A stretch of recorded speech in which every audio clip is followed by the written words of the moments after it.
Hi, everyone. This is Dawn Mitchell, and welcome to Dawn of Sports. This week, Jim Souhan and I have an amazing guest, Andrea Yoch. You've heard of her. I know this for sure. We have a litany of Alyssa on her resume, but I call her marketing guru, and she is the founder, one of the founders of Minnesota Aurora. If you have not heard of them, I'm sure you have. If not, you might want to buy a ticket. And if you're not in Minnesota, fly out and see them. It's amazing the groundswell of what women are doing here in the state. We're also going to talk Kirk Cousins, his injury, the trade, the new quarterback, and more.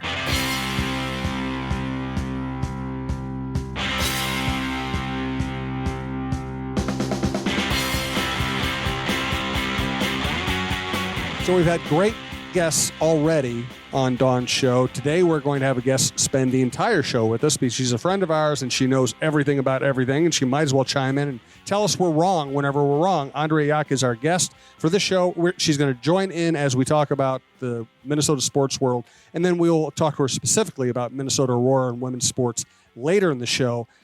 Dawn, you've been friends with Andrea for a long time, and we were just talking about it. The Kirk Cousins news.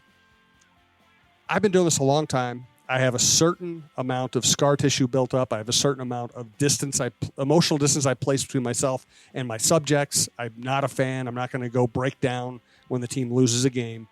And yet, when I walked into that locker room on Sunday afternoon and saw all these 300-pound grown men crying, and they had just won a game, dominating a game in Green Bay, which doesn't happen that often. They had won their third straight game. They're back in the playoff race.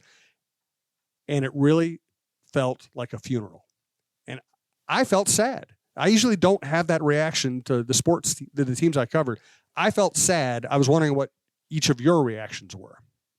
Well, I think Brian O'Neill said it the best after that, to paraphrase what he was saying, is like, you don't understand. I think people on the outside don't understand how well loved he is and how much of a leader he is and what he means to us. And Jim, you and I see that on a daily basis, that especially in the last 2 years, these guys love Kirk.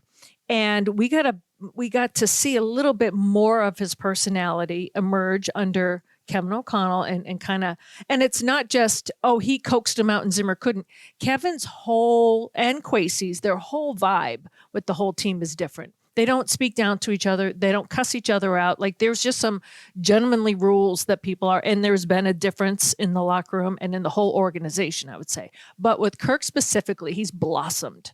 And I know he's had it already, but we get to take part in it, where it's even his repartee with the media. Well, I'm glad you brought that up. And then he'll tell a personal story where he would never do that before. Part of that is now he's comfortable in the organization. He's been there a couple of years. He's okay with, all right, the business on the field. So now I can be myself maybe a little bit more. But to see the players react that way, it's you do feel bad. And the funny thing is, talking to the guys in the locker room yesterday, where they said on the plane, it was Josh Metellus, on the plane, Kirk was his normal self. He being carted off. He was going, let's go offense.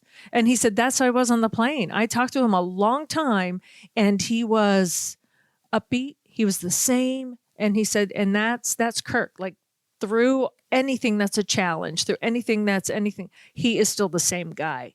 So that's hard to walk the walk, isn't it? Well, and what struck me yesterday, I had no idea, or on Sunday, how little he has missed. Yeah, because of an injury. So I never because of an injury. Yeah, I grew up watching Cal Ripken Jr. and Iron Man, right? Yeah, you don't see that longevity. And so when I read that somewhere shortly after he left the game, that to me was heartbreaking, because if you've been so dependable, whether or not people like you or don't like you, this is what you do every single week: is you get up, you go play football, you lead the team, and then just to be out like that. And both you and I had serious leg injuries this year. Mm-hmm. And so then my brain went to having broken my leg earlier. Now Kirk's 20 years younger than me, and he's going to have, amazing medical care, which we do too. But that road back, to me, that was the next thing, was like, oh, wow, he's 36. What is he going to want to do? And I hope that that's not going through his mind right now. There's still a lot of football left, but it was that longevity when I saw his streak of games played, and then just to mentally just be like, when I fell off my bike, it just changes.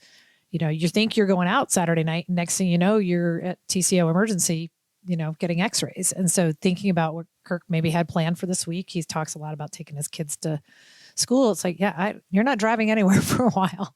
Right, but he was already last night at the Vikings I saw Halloween. that on his scooter. On a scooter, Yeah. signing autographs, being Kirk. I mean, he walks the walk. And I think, all the people that didn't like him, he's getting overpaid or he's not our quarterback. I think since they've seen a little bit more, now they're like, wow, what have we lost? It's like, yeah. Look what Well, you and lost. I'll count myself. I wasn't a hater, but the first time I ever saw him come to speak to a sports business group, he was so stiff and so straight laced. And it wasn't quite boring, but it wasn't interesting.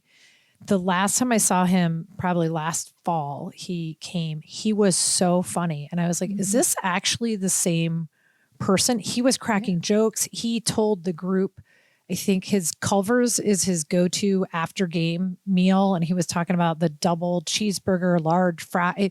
He was just so relaxed and so different. And so I came around even like, okay, he's fun. He has size. And then we saw him at the Twins game. At the playoff game, he was in our section, and that was really fun just to see him out there. So I've come around too on him as a personality, and that was definitely hard to watch on Sunday. Yeah. It was. Just by way of introduction, Andrea, the founder of Minnesota Aurora, which I always refer to as one of the great Minnesota sports stories of all time. Amen. She's worked with the Loons, she's worked at Care TV, worked at K-Fans. What's your current title? Because I can't keep up with all the things you do. You work with Chris Hockey's band, you work with Rocket Club. How would you describe your this moment in your career? So technically, I'm just a freelancer at this moment That's in my such career. a lousy description. I know. Of it, I'm though. sorry, but I currently work on projects to get more attention for the brand or the people or whatever project I'm working on. So for Aurora, I am chair of the board and am moving out of the day-to-day, which we can talk about later, which is very exciting. And so I pick up projects for people that I enjoy and work with. I'm at that point in my career where I don't have to do anything I don't want to do anymore. And sometimes it's music and sometimes it's sports and sometimes it's vodka and everything in between. She's Cool. being polite. She is a marketing guru. Yes. Right. And Well, there are some people who freelance because they can't get a job, and there are other people who freelance because they know that they can do better than just sitting in a cubicle someplace. well, you form your own company. Yep. You do what you like to do. And And so, you work for the people you want to work for. That's, Right. that's the most important thing isn't for me. that what the definition of success is? Yeah. And I want to toot her horn a little bit more because we're all about peeling back the layers here on the show. We both went to Boston College. I don't know if you have heard of that. We say it all You the should have time. put money down, Jim, on Whenever how we're in long the- that was going how to long take it us took to way bring up. longer than I expected. I was just waiting for it. And it's not only that we have that bond, but ever since I got here to Minnesota and we knew of each other, then we finally met. What I think you're at WCCO at the time. To see you not only start your own company, to take on international soccer, to take on Chad Greenway's Grey Duck, to take on Chris Hockey. These are things that people know about because of you. And then during COVID, when most of us, my goal was to learn how to drink whiskey because I didn't have an adult drink other than red wine. I'm like, I am not a big drinker, but I'm like, when I go out, some red wine or what? Or vodka soda or water. Like, that's it. And so my friend said, you need an adult drink. So my goal was to drink whiskey. Your goal was to create, not only bring a soccer team here to Minnesota, but to create a brand new way of thinking for people and to really energize the mindset that it's not just let's empower young women and girls, let's get the men behind it too and the young boys. So I just have to say, I'm so, first of all, I want to say proud of you, but just in awe of you that you're like, I know, let's go out. We went out to brunch. We had our masks on and you're like, don't tell anyone, but I think I'm going to buy and bring a soccer team. And then I'm going to open it up and have people buy into it and they own it. And rather than what, I was like, really? I leaned in. And now we see it. It came to fruition, your dream. So I don't think you give enough credit because you are humble, but I'm going with guru. Thank you. That's what I'm going with. That's good work. I've been lucky to be in the right place, surrounded by the right people for a long time. And Aurora is very much a we. Like none of that was done by myself. There was a whole group of us. And when you gather like-minded people together that are passionate, you can get a lot done. Yes, did we have extra time on our hands? Me in particular, because if your specialty is sort of event marketing and gathering large groups of people together, and then COVID hits, nobody can gather together. So it wasn't that smooth, especially if you ask my adult children who had to move home, and there was a lot of mom screaming, and I'm pretty even-tempered, but those first few months. So thank God for them that Minnesota women's soccer came around, because we may be a split household now. All right, so we are going to get more into the Aurora story lately. Just to reintroduce the show, this is Dawn of Sports, and we are brought to you by All Energy Solar, allenergysolar.com. Also brought to you by Rudy Luther Toyota, always a big supporter of this network, of women's sports being talked about on this network. We really appreciate them. Let you know the best way to listen to this show or any show at talknorth.com is to subscribe to your favorite podcast app. So go there. First of all, subscribe to this show. Then go to talknorth.com. There will be something you care about. We cover all the sports.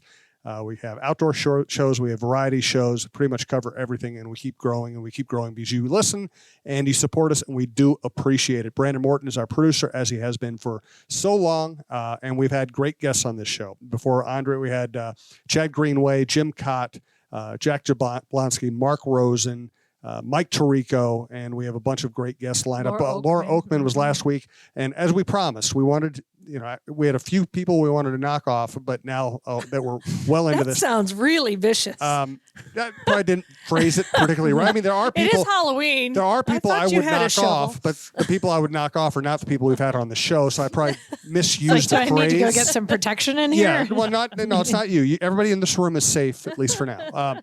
But no, we had some great guests we wanted to get to immediately because they were, big influences on Dawn's early career. But we also, as promised, we want to get to women's voices as often as possible. Laura Oakman was great last week. Andrea, obviously, we've always talked about her. And again, we'll get to more of her story.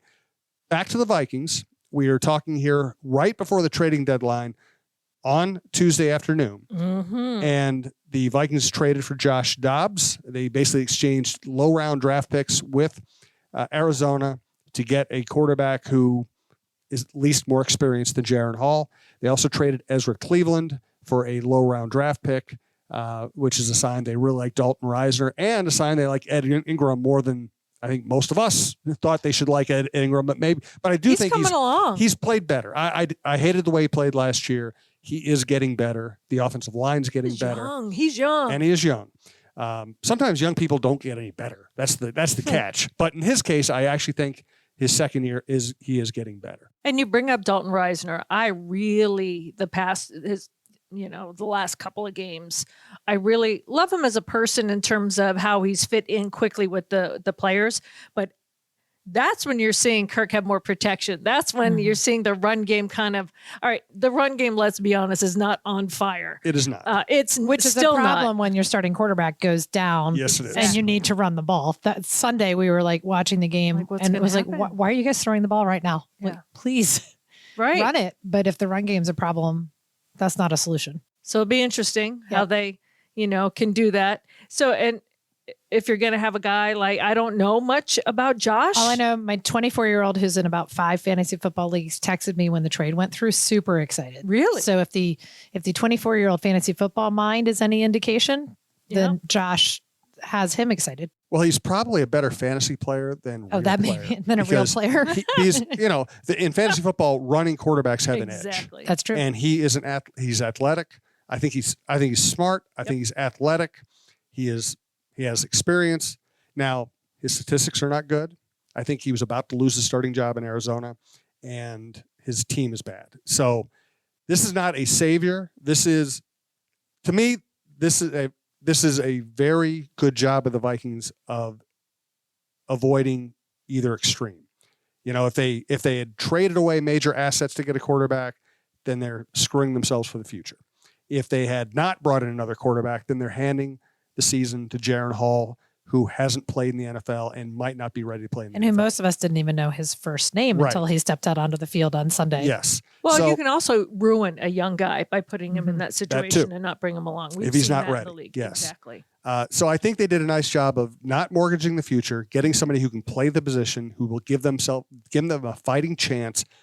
So it's not an exciting move, but it's probably a logical move. I can't even imagine what Kwesi Adolfo-Mensah's last 36 hours. Right? He's watching the game Sunday. Things are going pretty well. The trade deadline's coming. He's thinking about things. And then whoosh, your whole, it's not like he had weeks to prepare for trying to figure out for a quarterback. He had, at 2:00 Sunday afternoon until today. Yep. So I'm sure he hasn't slept. I'd like to see what his desk looks like right now. But that's what's crazy to me is now whatever it was he was planning on doing for the trade deadline, just gone. Yeah. The whole season changed. And the Cleveland move is not as big a deal, but he's a pretty good player. And they traded him for a low round draft pick. And they don't have anybody under contract at that position now because Reisner's signed a 1-year deal. Right. So it makes you wonder, do they feel like they're going to sign Reisner long term? Do they have confidence they can fill? Because the offensive line is just starting to play now. Right. And now you don't really necessarily have your future locked up at the position. Maybe they have something in the works. So fascinating. The great thing about the Vikings, the great thing about the NFL, they can't help but be interesting. Look at all the stuff we're talking about here. It's amazing. I am not a prognosticator, but I did have a really bad feeling, and I said that. I said I have a really bad feeling when Nick Mullins went on IR with a back injury. And people are like, well, why? I mean, it's Nick Mullins. I go, I just have a bad feeling because, yes, every team, I said, but we're one injury away from disaster. And like every team is. And I said, not when your backup quarterback is gone, right? I don't know. And people are like, look at some of my friends now were like, did you make this happen? I'm like, I didn't say something was going to happen. I just said that move made me nervous. But also, how much faith did anybody have in Nick Mullins in the first place? Well, the thing about Nick is at least he has started meaningful games. He's taken snaps in the NFL. Well, and he won some games. This offense is complicated. So he knows the offense, right? So if you need just a game manager or a guy that can hand off the ball, this is the one thing I want to see about this guy coming in to see if Dobbs, they say he's smart. It's going to be hard. They're going to have to simplify though, right? For this weekend. They're going to make it basic a little bit. Yep. And I think you hit on it. I think if Nick Mullins were completely healthy, then maybe they try to get through this week with Jaron Hall, and then they know that Mullins is waiting. But the way O'Connell talked about Mullins on Monday in that press conference, O'Connell doesn't he's not blunt, but he's honest. He always, if you listen closely, he gives you information. Yep. And the way he talked about Mullins on Monday, you go, okay, he's not coming back quick. Like something's, they're going to make a move. Especially when he said, is it short term or is it long term? Like he's honest. And then if you throw in the Justin Jefferson and you're thinking about quarterbacks, it's like, okay, are we worried about having someone that can throw if JJ's not actually going to come back? Yeah. I think he'll come back by the New Orleans game. That's just my guess. I really think it's a legitimate concern for Viking fans. Okay, what's Justin Jefferson thinking? They didn't sign him to a long-term deal. Now he doesn't have his quarterback. Oh, you mean come back, like sign? Right. I thought you meant come back like in the time from the injury. No, yes. That's a whole nother level that we're talking about. They're such super healers. Yes, I mean, even if you watch Aaron Rodgers was, throwing passes or whatever on Sunday from his Achilles, it's like, okay, what did he get that I didn't get when I broke my Mushrooms? leg? I really do think Jefferson will come back as soon as he can this year because I think he's a competitor. I think he wants to play. I think he wants to build a Hall of Fame resume. So I don't fear him sitting out as some people fear. I also believe the Vikings will get the deal done. I do too. I just do. I hope so. And he's so much fun to watch. Yeah. And who knows? This could be another situation like a Case Keenum, okay, where you have great weapons on offense. Now you have a guy that can scramble, right? If he needs to hand off the ball, the running game has got to step up, right? The offensive line has got to step up. But as we even saw last week, like gosh, when they can get it all together, you don't even have to tear it up like Dalvin Cook did. Just advance the ball a little bit, then start hitting guys like, at tight end. I think even Josh Oliver had the thing, but you get Hawk going, you get KJ. So you get all the J's. You get TJ, JJ, KJ, get them all going. You just need somebody that can get the keys in their hand and start up this offense. And hold on to the football. And that's Yes. a whole different ball of wax. All right, let's talk briefly about the Timberwolves. Mm-hmm. I hate to say this because Chris Finch to me is the most likable person in the organization. I really like him as a human being, but this team has played like a poorly coached team so far this season offensively. I think the defense is actually better. Gobert looks really good. You have Anthony Edwards, great player. You have Karl-Anthony Towns, great offensive player. You have Mike Conley, veteran point guard. You have talent on the bench. And they have gone long stretches of each of the 3 games looking like they don't know how to play offense, and it's starting to bother me. Really? Yes. Well, I think it's a problem when, let's take the Miami Heat game, right? The home opener. When Nas Reed, I love Nas, right? What does he say? There's bumper stickers now that say honk if you love Nas Reed. At Parkway honking. Pizza up by John Krasinski's house, there's a big sign. We love Nas. Honk if you love Nas Reed. Yeah. He's become a cult figure. He is awesome. Yeah. He should not be your leading scorer off the bench. I'm happy that he was. He saved that game. They But that's had the a thing. 9-0 Nas Reed run at one point. Like he saved the team on that game. Now, all of your starters, yes, were all in double figures, but you're gonna need. And I know it's the beginning of the season. My friends are like, "Calm down. It's only the second game, Dawn. It was only the home opener." But I'm kind of with you. But I also think that it's just like any pro sports right now. This is still preseason. I always say the first month or so when the season gets going on pro sports now, it's still the preseason in my mind. It is, but I think from a marketing, like when I look at it from a marketing standpoint, this is the most crowded time of year. And so if you're going to capture those fans and hope that they're still going to be there in the dregs of January and February, which to me in basketball season is like the hardest time. Like you get very excited at the beginning. In baseball season in July, going to sit at Target Field is a fabulous thing. So you're not really worried about it. But in January and February, if you're going to haul yourself downtown, you want to know that the team is playing well. And so when I look at it from a fan standpoint, it's like, oh, if you don't start off hot or you look like you're going to collapse, do I really how much do I care about going to the game, right? Mm-hmm. Buying tickets to the game, going downtown. Whereas then if you got the Wild who are playing on the same nights, are playing well, and you get all the drama with the Vikings. There's just a lot, and I saw that the Gopher UMD hockey game is sold out Friday night, right? Gopher volleyball is playing really well. Football, has all sorts of things happen. So that's where on the Timberwolves it's like, oh, you guys starting out hot may not matter towards the end of the season, right? But I think it does matter in the hearts and minds of the market and capturing that attention. I just think this is a team that should know how to play together. They had a good preseason. It's the same group they had last year, and they look like they don't know how to play offense, and that bothers me. The ball just doesn't move. They're taking bad shots. The bad shots are leading to bad defensive transition because you're out of position. This team should know how to play offense by now, and maybe it'll get better. Sure, and we're all going to give it a chance. I'm not saying Chris Finch should be fired tomorrow. I'm saying that if this team's going to play like this, he will be on the hot seat sooner rather than later. Yeah, I agree. And nothing sticks in my craw. I mean, like missed shots, yes.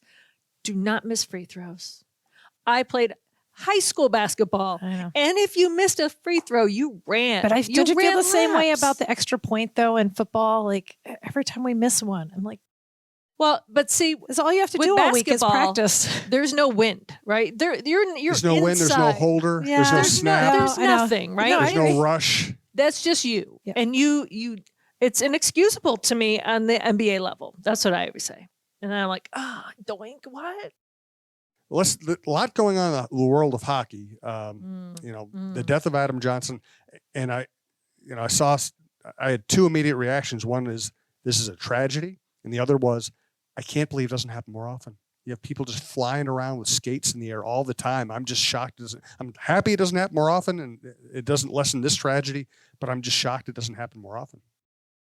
I remember this is going to date myself a little bit, but being an intern and watching Clint Malarchuk. If you remember that name. Yeah, I do. Clint Malarchuk catching a skate and hitting his jugular. And as an intern watching that game, and we're getting what is called a backhaul feed, which means you're getting clean video coming right from the production truck. And they're rewinding it and going forward. So no one at home is watching this. And I do not have a queasy stomach. 4 brothers, rough and tumble, bloody knees, you get it. They were showing the spurt go forward and backwards, right? Because they were trying to be like, is this too graphic to show? Yes. So they didn't show it, but I saw it. And so immediately when I heard about Adam, I did not know that he had passed because people still didn't know.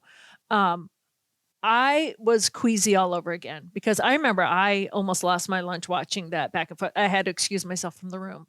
And I later met Clint Malarchuk in my life. He's wonderful. And then he's written a book. He's had some issues as you go past like that. But he had if I'm recalling this correctly, a Vietnam doctor or medical specialist was working and at that game and saved Clint's life. Everything happened, but I think this was more severe. I don't want to go into details, but there was no chance that Adam would survive. And also, I think wasn't Clint playing in pro, like he was playing at a high level in hockey when that happened? Yeah, but this is the over there in England, it's still a high level, very high. Those pros that are playing overseas, yes. No, I'm saying as far as medical care and immediate treatment. And Yes. I'm not saying anybody maybe would have done anything wrong, but I'm just saying in an NHL game, Correct. Even like with Kirk on Sunday, it's like you're seeing the best of the best taking care of them. and quickly. And right? it has But to be they even quickly. said, even on the NHL level, Clint would not have survived if this guy did not have that kind of triage, boom kind of training.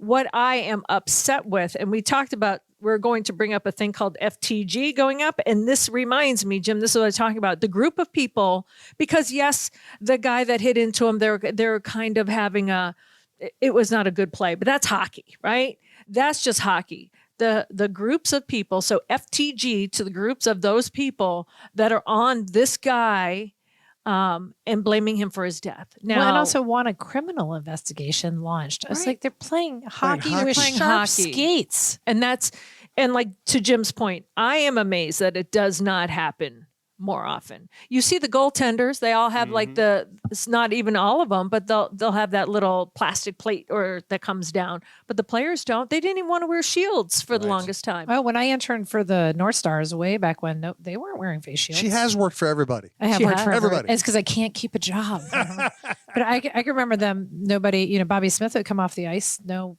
face shield, and you'd see scars on his faces, but no face shield. I remember being up close to Bobby Clark when he got hired as a general manager here, and he just had He's scars got one everywhere, Yeah, and some big ones. But if you look closely, there are a lot of little ones too. I mean, Right. By the way, FTG is going to be a frequent, if not constant, segment on here. We're not going to tell you what FTG means. I think you'll figure it out as we go forward. I don't really have an FTG today. I can't top Dawn's, so we're going to stick with that one. Sorry for just blurting it out. No, because it's good. I was like, that reminds me. That's We're good. talking about it. I'm Yes. like, yes. Another, and this is so typical of my job, of Dawn's job, of the reality of working in sports in the Twin Cities. As we're sitting here, more Vikings news comes out because Vikings news comes out every 5 minutes. This is and I think the deadline's at 3. So yeah, it's not. This is not a deal, but it's just a comment. Kevin O'Connell, who was not scheduled to talk today, did talk because of the trade, and the group out there was asking about Cousins' future, and Kevin O'Connell basically said that I love Kirk Cousins and I want him back, because one of the assumptions you could have made is, okay, Kirk Cousins, 35, without a contract, gonna have to rehab until next July or August. Don't know if he'd be ready to start a season. I really thought the way this organization was headed before this injury, they were going to bring Kirk back. They were going to try to make a decent deal. I agree. But they were going to bring him back. I think when they first took over the team, I think Kwesi's idea was, I'm going to find the next Patrick Mahomes. We'll stick with Cousins until then, and then we'll go find the next Patrick Mahomes. I think things have changed. They've seen how hard it is to develop a young quarterback, how risky it is to hand your franchise to a young quarterback, and Cousins has overachieved. He's played great the last year and a half. He's also, as Dawn said, I think he's become much more of a leader and much more of a loved person. Instead of a liked person, I think he's now a loved person in the organization. So Kevin O'Connell's basically saying, I want the guy back, which is, to me, it's logical, but it's also fascinating that he just come out and say it right now. It is fascinating to me. But if you go back, and Jim, you'll know this, if you've noticed their relationship change, Yep. um, just how he calms Kirk down, which you would think would be the other way, right? Because Kirk, like you said before, is buttoned up and this and that, and like some people at first said, "Oh, he's robotic." Well, no, he's processing this new system. He's had so many different offensive systems, and he is a perfectionist. So just this past week, KO was talking about, you know what? All Kirk talks about is what he did wrong against the Niners. He's so hard. When you have a coach saying he's harder on himself than he should be, and is Kirk going, all I'm remembering is the bad things, they balance each other out. Normally, it's the coach saying, you're doing this and this and this, you need to step it up. So just kind of that mindset away from it. But when you look down the line, top 10 quarterback, I know people are saying he's 13 or whatever. You don't throw away a top 10 quarterback who is as accurate as he is. Oh, you look to protect him. He's not going to be a Patrick Mahomes. He's not going to be a scrambler. He's not going to be that way. But what he is he's going to be a darn really good, accurate thrower and smart. So you protect that until maybe, you're in a position to get the next god of quarterbacking. And also makes Here sense in Minnesota. It also makes sense if you're trying to if you're trying to re-sign Justin Jefferson, it would really help you say, we're going to keep Kirk because you guys work so well together. Well, and also he's in, we saw on that Netflix, but he's in peak physical condition. He is. So the ability to come back from these injuries is not like mere mortals, right? They're already the strongest, healthiest they possibly can be. So they're starting ahead on some of these injuries where everybody else might take a full year. Mm-hmm. Again, Aaron Rodgers was throwing the ball around the other day. He may be back throwing the ball by the time, winter gets here. And that's the good thing about Kirk is there's no question he'll do everything. He's super disciplined. This is not Dante Culpepper, as Brad Childers said, rehabbing next to the Chinese restaurant in the strip mall in Florida. It's a little different than that. And not to be devil's advocate, I'm just throwing this out there. He has not come straight out and said that, but whenever anybody, a head coach or a GM, it's most likely a GM says he's our guy, he's not your guy.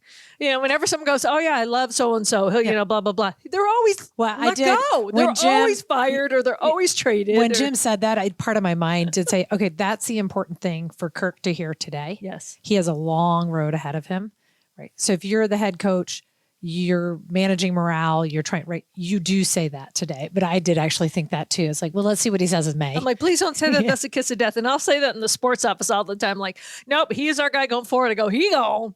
I just say he gone. What I always said about Ron Gardenhire was if he was ripping you, it's because he wanted you to be better. Mm-hmm. If he was praising you, it was because he was about to get rid of you.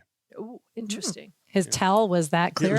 It was like, okay, God, Joe's got to play more. Joe's got to carry. If he would rip the players he valued because he was demanding.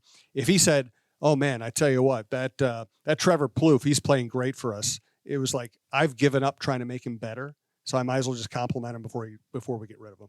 So let me ask you this: do you guys think that now the mind set on quarterbacks is shifting a little bit, right? Because for a while there it was like, hey, let's take the top pick, the top draft pick, and let's Russell Wilson, woo, in their younger days, like they can just turn them into stars, Patrick Mahomes. And we're seeing that they don't always last, right? So is the mindset, I think it is shifting a little bit to more, maybe it's like a goaltender. Sometimes the head and the physical have to be together. It takes a little time to develop. Like the whole Brett Favre, he wasn't a star right out of the gate. Like some of these best NFL quarterbacks are made and not in college. I don't know. I see it maybe a slight shift back to that, but I think teams that are truly bad will always draft a young quarterback, A, hoping that they get the next Mahomes, B, because it buys you time. Well, you can't fire us. We're just starting to develop this guy. Well, he's only in his second or third year. I think it's a defense. I think it's a lottery ticket and a defense mechanism all in one. But I think the Vikings are in that fascinating position where they're competitive every year. They're good every year. And Kirk has played better under O'Connell than he played previously. And I just wouldn't throw that away. And I'm somebody I was hard on Cousins during the Zimmer years because I didn't think he handled a lot of things well. And I understand now because Zimmer Once hated everything him. came out, is how uncomfortable that must have been every single day going into work with someone who your boss basically doesn't think you should be there. Not only did Zimmer hate him, the players like Everson Griffin, who were Zimmer guys, hated him too. Right. It's hard to lead when your coach and some of the veteran players aren't on your side. And I think O'Connell did a great job of kind of clearing the way for Cousins to be a true leader, and Cousins, to his credit, stepped up and did it. And in some way, shape, or form during that whole regime, it was offense against defense. Yeah. It was offense against defense. And I'm not saying there weren't friendships or any of that, but, with Zimmer being a defensive guy, I think it was shocking to me when I found out they don't even talk. When they had to specifically set meetings, like we're going to talk once a week now. And I'm thinking, you guys haven't done that? Like, you don't talk to your starting quarterback? Like, that was shocking to me. But even behind the scenes, like I've heard several times, like if you were in the building for other reasons, business reasons, Zimmer, like there was no acknowledging other humans. No.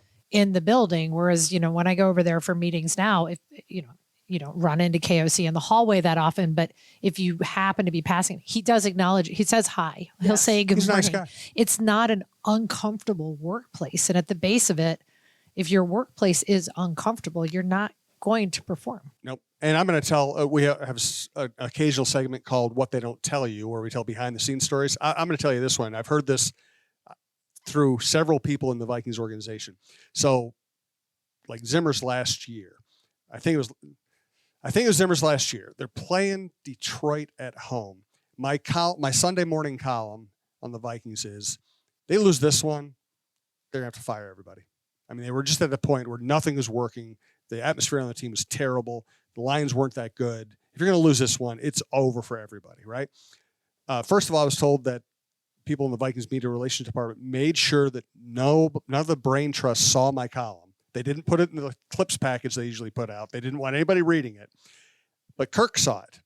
So do you remember when Kirk leads the last second drive, they go out, they kick the game-winning field goal, and Cousins turns and grabs Zimmer? Yes, and Zimmer looked like he wanted to punch him? Yeah. Kirk was going, I saved your job. Assuming he knew. Assuming he knew. Saw it. Oh, my goodness. He said, I saved your job. And he shakes Zimmer. And Zimmer doesn't know what he's talking about and also hates him. So it looks like he's going to punch him.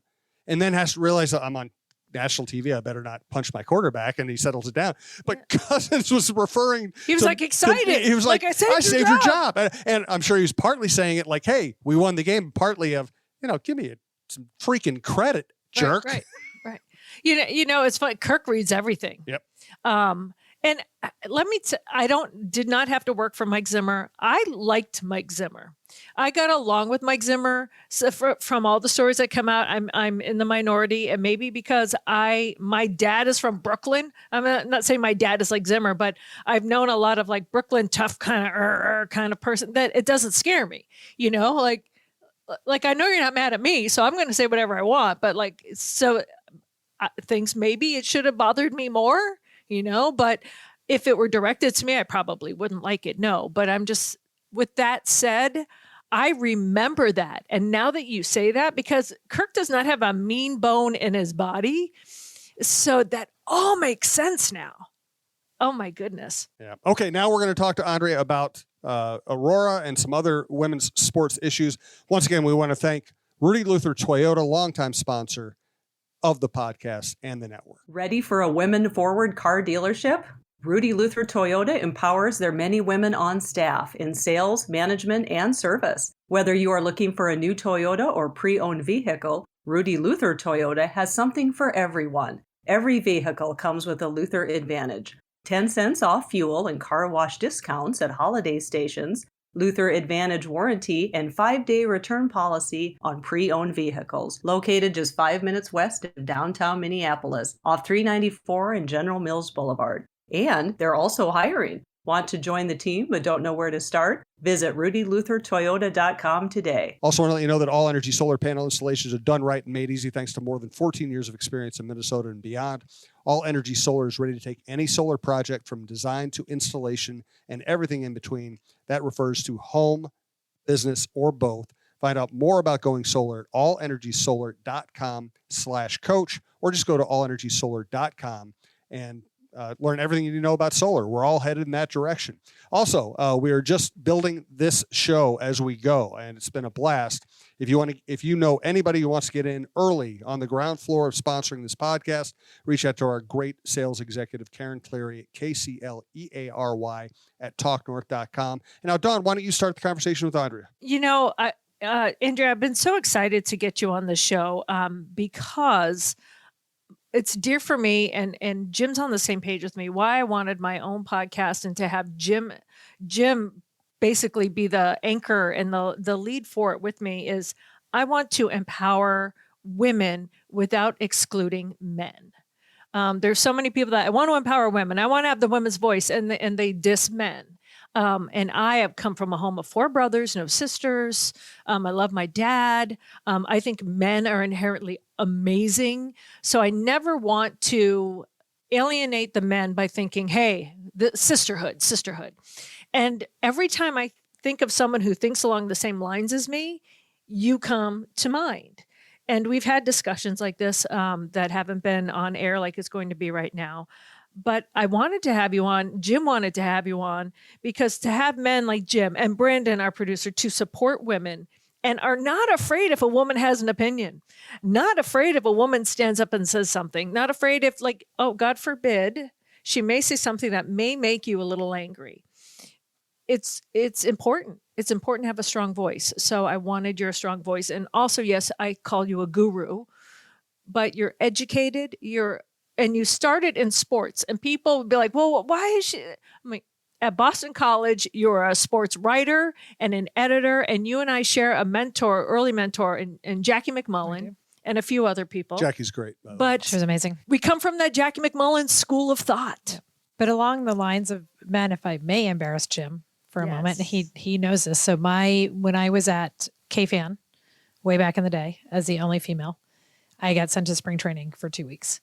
And every day, Jim was a beat writer for the paper at the time. He made sure that I was invited to dinner. So I was young. I was the only female probably in the entire county working at, covering the Twins. And every day, Jim made sure, hey, we're going here to eat, or right, come join us. And so instead of being like, first of all, sports radio was new as well. I mean, it was being done in Boston, but it certainly wasn't being done out here, right? So first of all, it's radio. She's female. She's young. She's not from here. Instead of being all strikes against me, Jim made sure I was always included with the group. And that allowed me not only to get to know Jim, but Rob Anthony at the time was Twins PR at the Twins. Yep, he's now assistant PR general manager, but he was assistant PR at the time. We were the same age. We were at the same place in our lives. It allowed me to then safely get to know others. So even like Tom Kelly, it's like I came in under sort of the safe umbrella because by going to dinner with Jim, I got to know Rob. So therefore, Rob was able to say to Tom, hey, she needs some sound. Make sure, Tom was someone who would easily say no. And instead, that allowed people to help me do my job so that I was able to turn back into the station the things they needed for the day, which then makes you successful. Whereas if you're roadblocked along the way, you don't get that credibility, you don't get to talk to the manager, then you're done. And then your bosses are like, why don't you have any sound from the Twins today? Mm-hmm. And you can't say, well, they wouldn't let the girl in. That's not an answer. You have to figure out a way. And luckily, because of Jim, Dan Barrero is someone that, I owe a tremendous amount for, because Jackie McMullen introduced me to Dan, and Dan introduced me around town. I wouldn't be here without them. I truly wouldn't. What do you think is the greatest lesson that you had to learn in those situations early? One lesson, you and I have talked about this, is don't ask a question if you really don't know what you're talking about. Like, don't talk for the sake of talking. And what I quickly learned in spring training too is everybody, you're in a room with people like Jim, let them ask the questions. I just needed to get sound. My voice didn't need to be heard. I just needed to make sure I captured what was being said. So don't try to insert yourself unnecessarily. Like, I didn't feel the need to flex. It was enough that I was there. It was enough that proving my way was showing up on time, getting the job done that I was hired to do. It wasn't being the most memorable person that asked the question. That wasn't my job. Right. And so I think for me, it was truly understanding what needed to get done and focusing on that and not worrying about all the other things that were happening around me because that wasn't my responsibility. What do you think is the number one thing that people at home don't know about women kind of breaking in that way? I think that the hardest thing that people assume is that we don't actually love sports as much as the guys do. And this has recently been a topic with the whole Taylor Swift, Travis Kelce, is this assumption that I can't love football and love Taylor Swift. It's like, well, I've been watching football since I was 8 and we moved to Baltimore. And that's what my dad and I did was we watched the Colts every weekend. I mean, I've spent more money traveling the country watching Taylor Swift than I probably want to admit. Both things can be true. And I think that the assumption, and it doesn't happen as much anymore as it used to, but one of my favorite things used to be when I had boys, the boys would come over, I'd say, sure, we'll host a fantasy football draft at our house. And I'd hear them talking smack about something. And then just being able to step into the room of a bunch of 12-year-old boys, drop a bunch of knowledge that honestly, I probably heard on the radio that morning or read in the newspaper. It wasn't like my own gleaned knowledge, but drop that knowledge and then leave the room and have these boys' faces be like, oh my God, your mom just schooled us on football. It's still, to me, it's like we had so much fun at the Twins games, right? That was the first time in my life I have been at a sporting event like that with all women. And we had a blast. We were so into that baseball game, you and me and Vanita Sakar, and it was awesome. But we love sports. That's what people at home need to understand. We love sports just as much as the guys do. And know sports. And we know our sports. The intricacies, you know. I mean, I could be there with a group of other people. It doesn't have to even be women. That sometimes you go there and they're just there for the social part of it, right? Like, I have a couple of guy friends of mine that are like, do sports, get the points. Like, they don't know. They don't, but they respect the fact that I do. Right. But we were there, all women. We all knew the situations, the people, just everything. And it was a blast. It was. Right. And also just because, and this is true for men too, and I say this to young women a lot when I'm mentoring them, you don't have to have played the sport to be in the business. Like Andrew Miller does a great job running the Vikings. I don't know this for sure, but I'm pretty sure he can't throw a football, right? I am pretty sure that Dave St. Peter can't throw a 90-mile-an-hour fastball. Or a fastball 90 feet. Exactly. So the fact that I don't know how to skate. I didn't grow up learning how to skate. That doesn't make me any less passionate of a Wild fan. Because I don't need to know how to skate. You don't need to know how to skate to really cover the team. I mean, I'm going to venture to guess that Michael Russo is probably not a great skater. And he's an amazing hockey writer. You know, that it reminds me, going back to the Green Bay, I think that's when I first met you up there. You were covering a story up in Green Bay.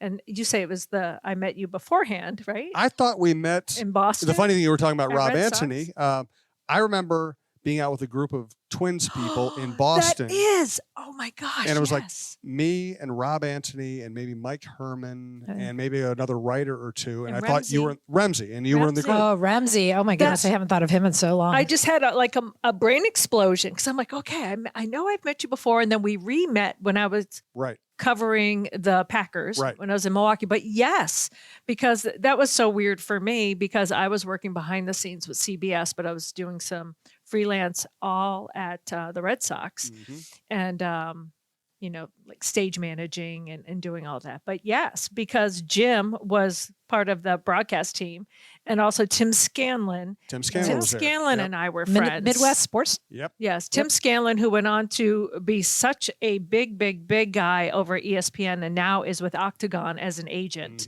So a shout out to Tim Scanlon, who is still one of the best men you'll ever meet in the sports world. He's great. Absolutely. And that's how I met you. Yep. So it just brings me back to, I was saying in Green Bay and this guy, Ross Verba, offensive lineman, good guy. But I remember he was mad and I asked a question after a game and he said to me, "You ever play professional football?" And so I'm a wise ass, right? I mean, I was raised with 4 boys. So You immediately, haven't seen my tight end stats? I'm like, immediately I go, not since my sex change. And I said that. Like, it's like now I might think twice because, I'm in Minnesota and blah, blah. But right then I was just like, no, not since my sex change. And he just started laughing. And he looked down and he goes, I'm a jerk. I am so sorry. Would you ask that question again? Right. So sometimes you just, rather than as a woman, you can't be upset in those situations. But yeah, I'm here because I know the sport and I know that there are issues with with that drive or whatever. I didn't have to play the game. and I'd love to do a survey of everyone who covers sports, radio, TV, newspaper, blogs, now podcasts. What percentage actually ever played past high school? Right. Almost It's nobody. probably a tiny little, Almost nobody. which is probably why we all ended up on the other side. Well, Right? Because that's if part of it. honestly, if I could throw a football like that, I'd go get that paycheck. Sure. Be great. It'd be Yeah, a I stunning played rugby story. too. in college. I'm ahead of some of those. Yeah, exactly. Well, the analogy in baseball is always that the best managers are utility infielders and backup catchers because they had to Learn. think Mm-hmm. every day. They had to be ready they were just scrapping to hold on to the last spot on the roster, and they had to know everything, and they had to give themselves every possible chance of surviving as long as they could. Whereas if you're a star player, you just go, okay, I'm going to go hit a double and not think about how, just I'm talented, and talented people didn't have to think about it. So they don't necessarily know how to run a game or a team. Well, in sports, let's think of this. Joe Mauer might be the greatest Minnesota athlete of all time. When you look at Hall of Fame catcher, first 3 batting titles ever won by an American League catcher, MVP, could have played in the NFL. Probably it was a great basketball player. By the way, would have been a great college basketball player if he decided to go that way. And can you imagine Joe on a broad doing our jobs? No, he couldn't do it. No. And I'm not knocking Joe. But he doesn't need to do it. And he doesn't like it. And he doesn't like it, but he doesn't even think that way. He doesn't think, okay, yeah, I'm going to sit in the press box. I'm going to analyze this game. I'm going to watch every pitch. And then I'm going to go ask the starting pitcher why he threw that stupid backdoor curveball on 3-2. Not only would he not want to do it, I don't think he could bring himself to go down and ask that question. It's a certain mindset. It's a discipline. It's a job. And you don't need to have played the sport. You need to educate yourself about the sport, and you need to know how to ask a question. You need to, and especially in the newspaper side, you need to know how to work sources. Well, you also need to know how to write. And you need to know how to write. Because And that skill is still, to me, the one that is the hardest. Because we all saw what happened on Sunday. Everybody saw what happened on Sunday. How you then convey that in a story that is relevant, easy to understand, whether or not you're writing your script for TV or you're writing your article, if you can't communicate it to other people, it doesn't matter. And so that skill to me is that last piece. And the difference between people who just want to sit around and watch sports and be able to talk about it and then actually making that into your job is the ability to communicate that feeling of what's happening, the analysis to all the rest of us. Yeah. And I will also say that a long time ago, I was asked by a national magazine to do a diary with a Minnesota sports figure. And this person I would describe as brilliant at their job. So this person would write what they wanted their diary to be and hand it to me to kind of clean it up and take it on. It wasn't English. It wasn't, you couldn't even understand what they were trying to say. It's just a completely different skill. This person was great at their job, brilliant at their job, and couldn't write at a second grade level. This is completely self-serving, but I think we take for granted people who can actually write because there just aren't that many of us. Right. Well, or talk, right? Chad yeah. Greenway and I talk about this a lot. His first day when he got signed as a rookie, the doors just open. And he talks about walking down the hall with Bob Hagan and sort of Bob Hagan kind of saying to him, okay, just remember like these 2 things. The doors open, all the media is sitting there and Chad's put down at a table. He's a kid that grew up in South Dakota, went to Iowa, had not been in that situation, but he's an extrovert. He likes to talk. He's always been a good talker. And it's fun because when him and I are out at events, like we can stay out for 6 hours because we're both extroverts. And so when we're working together, our energy just gets up. But you put somebody else in that situation who's not comfortable talking, who doesn't have that self-confidence, they're just going to shut down. And which is important, right? right. That's and I remember back to Chad's rookie year. He did not seem like he was that outgoing at first. He was not. Right. He was a little paranoid. Right. First. Like the fact that And he's an understandably. extrovert, we know it now, but Yeah. no, you would not. Right. And so you have to learn that on your own. Yep. And then the personality comes out. Let's wrap up this show with Andre just updating us on what's going on with the Minnesota Aurora, your changing role there, and what you see for the near future or the long-term future. Yeah, so no, we've had an exciting off season. We announced a second team, so Aurora 2 will be starting in the spring of 2024, otherwise known kind of as a reserve team to soccer nerds. But there's so many talented young women in our market. We wanted to have an opportunity for more of the local talent to be able to play in the Aurora system. So we're in a league called the UPSL, and it'll play in the metro area. So it'll be a lot of metro area soccer players. We're going to the high school girls soccer semifinals this afternoon. It'll be space for high school students, but also because part of our mission is to get people more experience on and off the soccer field, more opportunities for assistant coaches, more opportunities for interns, and just more. So we're really excited about that.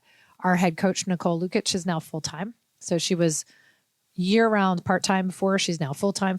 So she's overseeing that Aurora 2 and the development there. We have hired a new president and COO. So I had been acting as a team president, and now I'm stepping out of that role. So Jessica Poole, who comes to us from college athletics, a really wonderful administrator as you talk about, we built this while we were flying the plane. Now we really need to make sure that all the parts are there and the engine is there, because if we're going to go pro in the future, the foundation has to be really strong on the business side. So we've got Jessica coming in. We have a new VP of marketing that started a few weeks ago, a new VP of sponsorships, all of which will allow people to be working on Aurora full time. And it's exciting. So if you think about where we are right now with volunteers and part-timers, now we have a bunch of grown-ups at the table working there full time. The future is just going to continue to be so bright for us because they're dedicated to it every day. And what we're going to be able to keep doing is amazing. So we're hoping to add camps in the future and clinics and just really start having more Aurora. There's a huge groundswell for this team that has been built so quickly and so imprinted already on the sports brains of Minnesotans. But what I really love about you walk the walk in terms of you want to empower these players and giving them a platform. They can speak their minds. Your team stands for things, but also if they go pro, you're proud that they leave. It's almost like a college program where a certain amount of success means that they're going to leave, and they may not come back, but they may come back if the seasons mesh together. But I believe you have 8 professional players. We now? do. And we lost 2 assistant coaches in the off season getting full-time Division I jobs. Wow. So we have 2 of our assistants got assistant Division I women's soccer jobs, and one of them, in fact, Boston College fired their soccer coach today. Really? Yeah. And so I actually just sent that to one of our assistant coaches being, hey, are you ready to move up to a head coaching level? Because there's a job open at my alma mater. But yeah, the thing is I was having this conversation with someone from the Vikings, actually, because the Wilfs own Orlando City and the Orlando Pride. We have a former player that applied for a job down there. And so I forwarded her resume and she said, hey, and they said, thank you very much. It's great to see Aurora recommendations. And I said, look, our mission, we want to have Aurora people everywhere, right? Whatever it is that you want to do in sports, if that's what you want to do, if we can help you get there, everyone needs that first start. Everyone needs the first thing on their resume. And so many people don't get that chance because they don't know the right person or there weren't enough positions. And so our goal is just give everybody that first start and help them get to the next level. And so, yeah, when I'm seeing pictures of our players in front of the Eiffel Tower, yes. and I saw one yesterday doing her tour of Athens because she's playing in Greece, it just makes me so happy. Well, for years, men have had that pipeline. And I'm not saying that women haven't been helping other women when in those positions. The pipeline hasn't been there. So you're creating a pipeline and you're showing other women you need to reach back and help. And you're putting your money where the mouth is, right? You know, like, all right, we're going to have to find someone else and train someone else because we're really lifting someone else up. So and also just proving that women can run teams. Yes. Right. That we can run teams. We are running a team. We are running a team well. And that's an important statement to make. It's like Laura Oakman said last week. She said the business that we are in, broadcast business, has changed so much. And with her Galvanize group that she has in her company that she's put together, she says, you know what? Now I'm training people to be CEOs and to run teams. Like sometimes it's not just enough just to be on the sidelines and reporting. If that's what you want, that is fantastic. But we're here to help each other up, that if you want to run the team, if you want to do whatever, it's not just here's your place. Right. And these are your only paths. And that's part of what we're trying to say to young women is, do you really want to be a lawyer, but you love sports? Half the legal department at the Vikings is female. Mm-hmm. Right. And they're brilliant.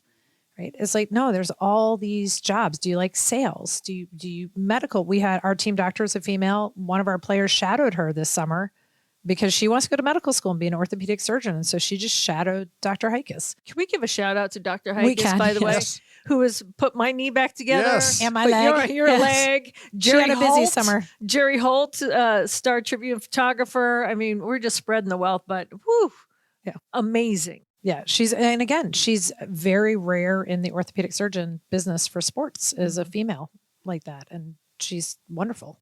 And you just gave me an opening too. Is that a HIPAA violation that I just outed Jerry? I think we're going to let it go. So by the way, Dr. Hikas, you might want to be at Licks on December 2nd. My band is playing. We're celebrating Dawn Mitchell's birthday, Jerry Holt's birthday. Yes. All knee rehabilitations. Anybody with a bad knee should show up. Awkward dancing. No, I'm going to be fully dancing by then. I've been working so hard on it. The great thing is you're going to have an excuse for dancing badly. I don't have the excuse. I just dance badly. But you'll be playing. I'll be playing, yes. But seriously, come out December 2nd. I think the band will probably start about 9 p.m. Follow us on social media. We'll update you as it gets closer. But probably play like 9 to midnight. Dawn's bringing a bunch of people. My wife's bringing a bunch of people. Jerry's bringing a bunch of people. It's going to be a blast. So you're not bringing people, Jim? I don't really have people. You have us. You have people. I don't have any people who will admit that they're my people. I admit I'm your people all the time. Well, yeah, me too. You can be. Then you guys can be my people. Okay, how about that? Are we going to sing like a song together, the three of us? Oh, nobody wants me singing. Dawn is. We play a rock and roll version of Sweet Caroline. So Dawn will be helping out with the chorus. Oh, he wants me to go bump, bump, bump. Yes. Well, you are from Boston, so you need to do that. That's true. Yeah. I might have to steal the mic and come up with a solo. Okay, you can do that. She just said that publicly, and we heard it, and it's been recorded. Now we have to hold her to it. Yeah. Yes. Hey, this is great. Thank you so much. Thanks so much for coming in. Blast to see you. Dawn, any final thoughts? You know, if you can see it, you can be it. And we're seeing Minnesota Aurora. We're seeing you. Women can create their own path. And don't forget to help. And you don't exclude men along the way. And you don't have to be a pro sport athlete to do our jobs.